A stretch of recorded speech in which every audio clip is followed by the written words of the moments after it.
எல்லாருக்கும் வணக்கங்க. இந்த வீடியோவில் பார்த்தீங்கன்னா நம்ம மாடித்தோட்ட கிட்டில் கொடுக்கக்கூடிய கத்திரிக்காய் விதை எந்த அளவுக்கு வளருது அப்படின்றத பற்றி தான் பார்க்க போகிறோம். இது பார்த்திங்கன்னா அவங்க கொடுத்த கத்திரிக்காய் விதை தான். இதில் இருக்க எல்லா விதையும் நாங்கள் போட்டு பார்த்தோம். எல்லா விதையுமே முளைக்குதுங்க. முளைச்சி நல்லாவே வருது.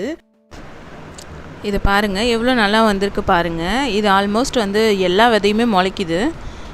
அதே மாதிரி இதில் வெறும் நீல கலர் கத்திரிக்காய் மட்டும் இல்லாமல் இதில் கொஞ்சம் கலந்தும் கொடுத்துருக்காங்க. இதில் க்ரீன் கலரும் வருது. ஆனால் எல்லாமே சூப்பராக வந்திருக்கு கத்திரிக்காய். இது பார்த்திங்கன்னா நாங்கள் இலையெல்லாம் கட் பண்ணிட்டோம். ஏன்னா காய் ரொம்ப பிடிக்க ஆரம்பித்ததும் நிறைய எறும்பு வர ஆரம்பிச்சிச்சு. அதனால் இலையை கட் பண்ணி விட்டுட்டா அந்தளவுக்கு எறும்பு இருக்காது அப்படின்றதுக்காக இலையை கட் பண்ணி விட்டுருக்கோம். அதுக்கப்புறம் இதில் பார்த்திங்கன்னா எவ்வளோ நல்லா வந்திருக்கு பாருங்கள். இதில் அதே மாதிரி இந்த செடியிலையும் இலையெல்லாம் கட் பண்ணியிருக்கோம். நிறைய செடியில் இலைகள் கட் பண்ணி தான் விட்டுருப்போம். ஏன்னா இலைகள் இருக்கப்போ ரொம்ப பூச்சி வரும், அதனால் கட் பண்ணி விட்டுருக்கோம். இதிலெல்லாம் நிறைய காய் பிடிக்க ஆரம்பிக்குது. அதனால தான் முக்கியமாக இலையை கட் பண்ணி விட்டது. நிறைய காய் பிடிக்குதுனாலே நிறைய பூச்சி வரும். அந்த பூச்சிலாம் இலையை தாக்குறதுனால நாங்கள் ஃபுல்லாமே கட் பண்ணி விட்டுருக்கோம். இதை பார்த்திங்கனாவே உங்களுக்கு தெரியும் எந்த அளவுக்கு காய் பிடிக்குதுன்னு. இப்போ தான் நிறைய பூ வைக்க ஆரம்பிக்குது. இது நான் சொன்னல இன்னொரு கத்திரிக்காய்.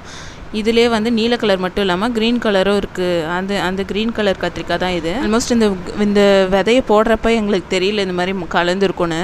எல்லாமே ஒரே விதை தான் அப்படின்னு நினச்சி போட்டோம். ஆனால் இது காய் வந்ததுக்கப்புறம் தான் எங்களுக்கே தெரியுது இது க்ரீன் கலரில் இருக்குது. இது மாதிரி டிஃப்ரெண்ட் வெரைட்டிஸும் கலந்து தான் இருக்குது அப்படின்னு. இப்போ இதெல்லாம் பார்த்திங்கன்னா இப்போ தான் காய்கள் வர ஆரம்பிச்சிருக்கு இந்த செடியில். இதில் பார்த்திங்கன்னா நிறைய இப்போ தான் காய் வைக்க ஆரம்பிச்சிருக்கு. காய் வைக்க ஆரம்பித்த உடனே நிறைய எறும்பு தான் வர ஆரம்பிச்சிருக்கு. இந்த கத்திரிக்காய் பார்த்தா உங்களுக்கே தெரியும். இதில் ஓட்டை போட்டு உள்ளே வரைக்கும் போயிருக்கு இந்த எறும்பு. அந்த மாதிரி எல்லா கத்திரிக்காயிலையும் ஆகிடக்கூடாது. இது பார்த்திங்கன்னா நான் உங்களுக்காக பறித்து காமிக்கிறேன். இதை பாருங்கள், இதில் உங்களுக்கு தெரியும் நல்லாவே. இந்த கத்திரிக்காயில் ஓட்டை போட்டு உள்ளே போயிடுச்சு. இது ஓட்டை போட்டதுக்கப்புறம் இது செடியில் இருக்கக்கூடாது, அதனால தான் பறிச்சிட்டேன். இதில் பார்த்திங்கன்னா ஃபுல்லாக எறும்பு வர ஆரம்பிக்குது. அதுவும் டிஃப்ரெண்ட்டான எறும்பு எல்லாமே வர ஆரம்பிக்குது. ஏன்னா பக்கத்துலேயே எங்களுக்கு மாமரம் இருக்கிறதுனால நிறைய எறும்பு தான் வர ஆரம்பிக்கும் ஃபஸ்ட்டு செடியில். இதிலெல்லாம் பூச்சிலாம் புழு அந்த மாதிரிலாம் எதுவும் வரல, எறும்பு தான் வர ஆரம்பிக்குது நிறையா. அதனால நாங்கள் சாம்பல் இருக்குல்ல, சாம்பல் கூட ஒரு ஸ்பூன் அளவுக்கு எறும்பு மருந்து சேர்த்து தெளித்து விடுறோம். இது பார்த்தாவே உங்களுக்கு தெரியும்.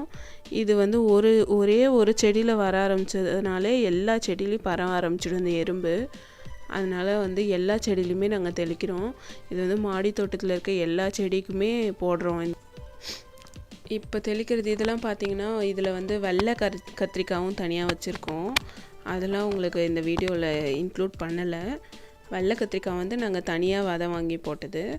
இது வெறும் மாடி தோட்ட கிட்டில் கொடுத்தது. அதை பற்றி மட்டும்தான் ஸ்டார்டிங்கில் சொல்லியிருப்போம். இந்த வெண்டைக்காலமே மாடித்தோட்ட கிட்டில் கொடுத்தது தாங்க. பச்சை கலர் வெண்டைக்காய் கொடுத்துருக்காங்க. அவ்வளோதான் ஃப்ரெண்ட்ஸ். இந்த வீடியோ உங்களுக்கு பிடிச்சிருந்துச்சின்னா கண்டிப்பாக ஷேர் பண்ணுங்கள், கண்டிப்பாக லைக் பண்ணுங்கள், கமெண்ட் பண்ணுங்கள், என்னோடய சேனலை சப்ஸ்கிரைப் பண்ணுங்கள். தேங்க்ஸ் ஃபார் வாட்சிங்.